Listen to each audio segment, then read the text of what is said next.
السلام علیکم ورحمۃ اللہ وبرکاتہ۔ پچھلے سبق میں ہم نے دانتوں کے نام پڑھنے سٹارٹ کیے تھے۔ آج کے سبق میں ہم آگے مزید دانتوں کے نام سیکھتے ہیں کہ آگے کون کون سے دانت ہیں اور ان کے کیا نام ہیں اور کتنے ہیں۔ ہم لوگوں نے رباعیات تک کل کر دیا تھا۔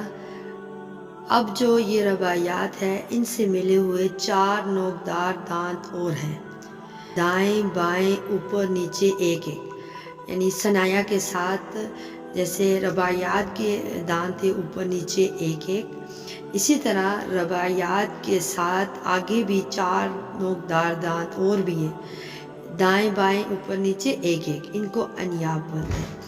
اسی طرح انیاب کے برابر میں 4 دانت اور ہیں، دائیں بائیں اوپر نیچے ایک ایک، ان کو ضواحک بولتے ہیں۔ ضواحک یعنی ہنسنے والے دانت، انیاب بولتے ہیں نوکدار دانت۔ پھر ان ضواحک کے برابر میں 12 دانت اور ہیں، دائیں بائیں اوپر نیچے، پیچھے تو ایک ایک تھا، یہاں آگے 3 3 ہیں، ان کو طواحن بولتے ہیں۔ طواحن یعنی پیسنے والے دانت۔ پھر ان طواحن کے برابر میں بالکل آخر میں 4 دانت اور ہیں، دائیں بائیں اوپر نیچے ایک ایک، ان کو نواجذ بولتے ہیں۔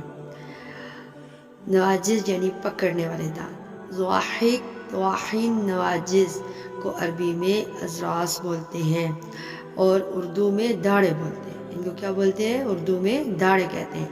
اب یہ ضواحک سے سٹارٹ ہوتے ہیں، ضواحک سے یعنی ہماری داڑھیں سٹارٹ ہو جاتی ہیں، پیچھے جو تھے وہ جتنے تھے وہ ہمارے دانت تھے۔ اب انشاءاللہ آگے مخارج میں ہم لوگ پڑھیں گے کہ دانتوں اور داڑھوں کا ہمارے اس حروف تہجی کے ساتھ کیا تعلق ہے۔ انشاءاللہ مزید سیکھنے کے لیے آگے جاری رکھیں۔ اگلی کلاس میں انشاءاللہ آپ کو بتایا جائے گا کہ ان کا آپس میں کیا تعلق ہے۔ وما علینا الا البلاغ المبین۔ السلام علیکم ورحمۃ اللہ وبرکاتہ۔